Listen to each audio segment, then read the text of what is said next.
आवांगे, हम किसी ने नहीं छोड़ देंगे। हम लाश के लिए चढ़ा के लेते आज हमारे पास जो बड़ा था हमारा एक मर गया, हम सारे यही जान दे देंगे अपनी, पर आज हम यहाँ तो जड़ेंगे नहीं है। हमारा जहर देख हमारे उन्हें 6 जड़ों ने चित्ते हमने यहाँ तो जड़ेंगे। फैक्ट्री में थे जहाँ पे वो काम कर रहे थे, वहाँ मंगलवार को उसके साथ वारदात करी उन्होंने। वारदात करने के बाद वो अगले दिन फिर काम पे बुलाया, ठीक ठाक चले गया। हमें सोचा चलो कोई इसने हमने कोई बात नहीं हुई।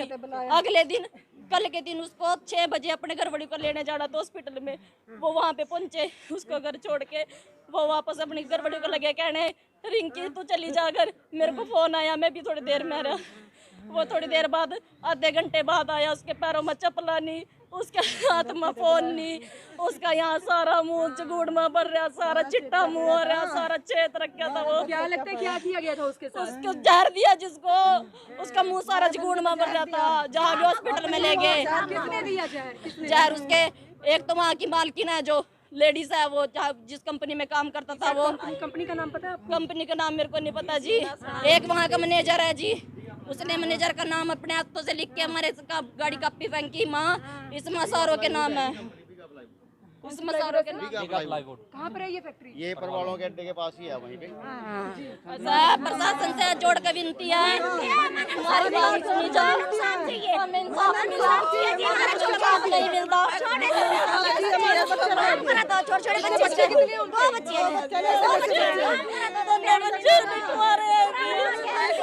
ताला लगना चाहिए।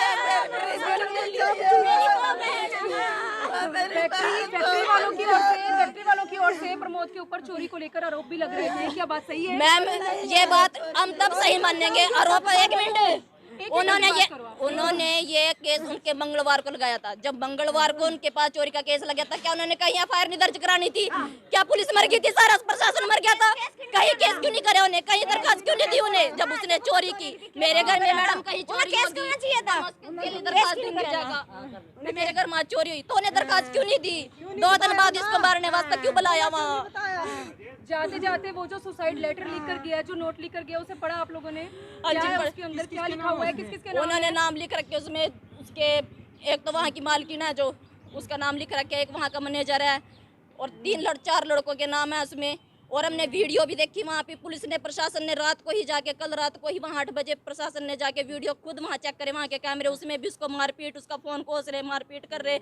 तब लग उनकी तो तब भी आंखें नहीं खुली जब उन्हें अपने अंक से भी सारा कुछ देख लिया। कितने टाइम से काम कर रहा था प्रमोद फैक्ट्री में? ये वहाँ 2 साल पहले भी कभी ऐसा हुआ है? कभी नहीं ऐसा, कभी नहीं हुआ। दोषियों के खिलाफ क्या कार्रवाई की मांग कर? हमें ये जिस तरह हमारा गया है, जिन्हें भी फांसी की सजा होनी चाहिए, जिस तरह हमारे बच्चे रुड़ रहे हैं उनके भी बच्चे, हमारे बच्चे रुड़ गए ना, जिनकर मेरी बहन के बच्चे रुड़ गए, उसके भी बच्चे रुड़ने चाहिए थे। हमारे बच्चे रुड़ गए, हमारे बच्चे के बाद कोई कौन देखा वो ना, रोजगार नहीं है मेरी बहन का, मेरी बहन को तो कोई रोजगार नहीं है। नैसे ना दोस्तों, यमुनानगर के परवालो गांव से एक बड़ा मामला सामने आ चुका है। प्लाईवुड फैक्ट्री के अंदर काम करने वाला सिक्योरिटी गार्ड, जिसने फैक्ट्री के अंदर ही एक नशीला पदार्थ खाकर अपने जीवन को समाप्त कर लिया और आगे की कार्यवाही के लिए पुलिस के द्वारा सबसे पहले उसके शव को कब्जे में लेकर यमुनानगर के शवगृह में पहुंचाया गया।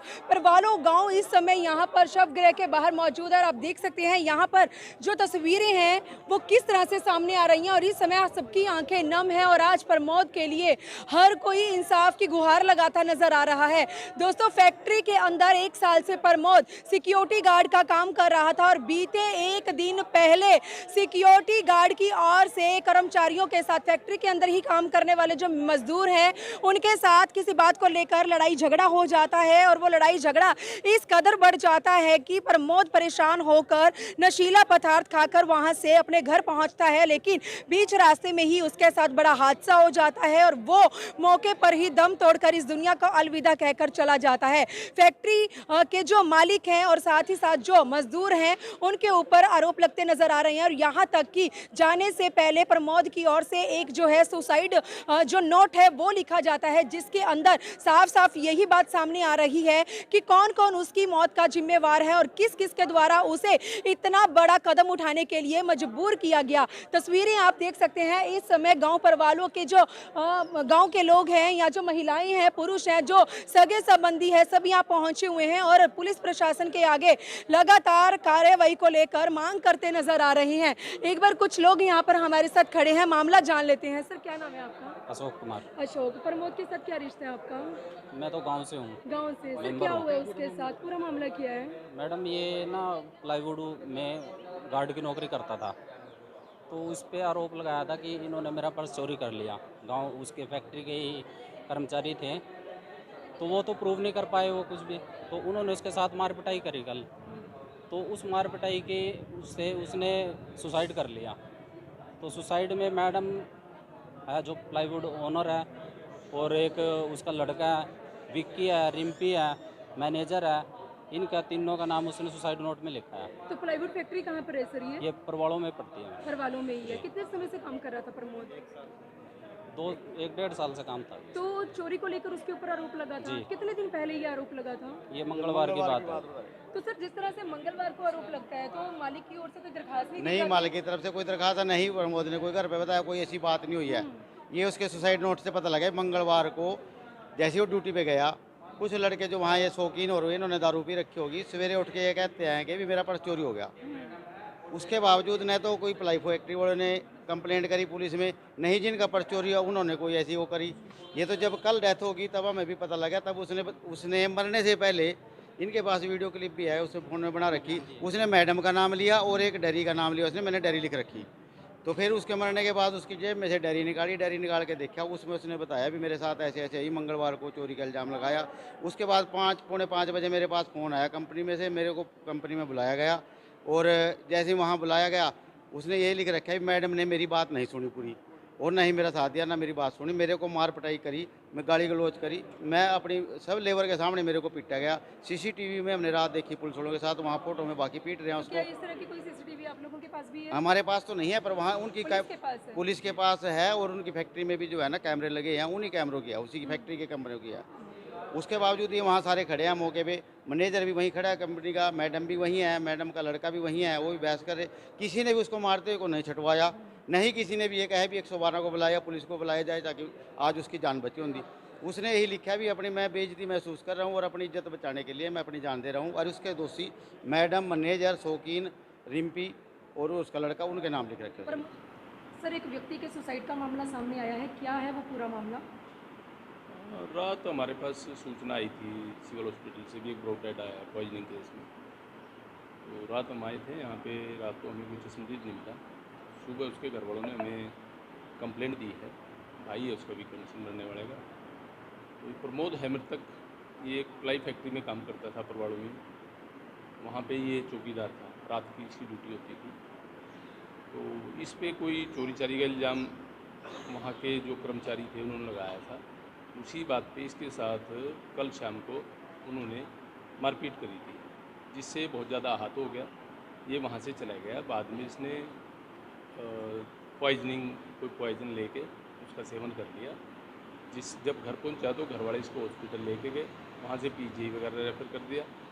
तो फिर इसको रास्ते में इसकी डेथ हो गई। तो अभी हमने दरख्वास्त मिलने पे, जैसी मिली हमने इसके खिलाफ जो कर्मचारी हैं और जो कोई मैडम है उसमें, उनके खिलाफ FIR लॉन्च कर दी। तो मृतक जो है वो फैक्ट्री में काम क्या करता था सर? चौकीदार था, गेट पे चौकीदार था, रात की उसकी ड्यूटी होती थी 7 से। कोई सुसाइड नोट भी बरामद हुआ है? हाँ, सुसाइड नोट है, उसमें 3-4 लड़कों पे इसने तो सर आरोप घर लगाया। वाले तो आरोप लगा रहे हैं कि उसको मर्डर हुआ। नहीं, मर्डर की ऐसी नहीं आई, मारपीट हुई है, थप्पड़ मारे हैं उसको। तो सर क्या कार्रवाई की जा रही है? और उसमें हमने पर्चा दर्ज कर दिया है उनके खिलाफ उकसाने के लिए। तो कितने लोगों के खिलाफ मामला दर्ज किया? 4-5 लोगों के खिलाफ। सर फैक्ट्री मालिक पर कोई आरोप लगा है कि नहीं? फैक्ट्री मालिक की बहन बैठती है, उनका इसमें कहीं नज़र नहीं आ रहा, बाकी नाम उसका दे रखा है इन्होंने। जिन जिन के नाम उसको लिखे गए वो नाम, इनके खिलाफ कार्रवाई होनी चाहिए। अभी तक कोई भी अरेस्ट नहीं होया, ये अरेस्ट होने चाहिए।